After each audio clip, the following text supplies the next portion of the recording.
Rotational brownouts in Luzon may be expected after NGCP announces red alert status for the Luzon grid. Mia Layagin for the news. The National Grid Corporation of the Philippines places Luzon Grid on red alert status from 2 p.m. to 4 p.m. and 8 p.m. to 10 p.m. on May 28. Red alert implies that the available power supply is insufficient given the amount from consumers' demand and from the transmission grid's regulating requirement.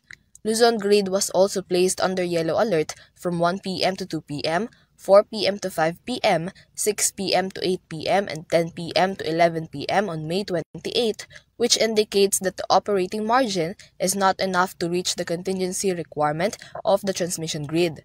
NGCP listed that Ihijan, Pagbilao 1, 2, and 3, and Quezon Power Philippines Ltd plants are on forced outage, while San Lorenzo 50 is at emergency shutdown.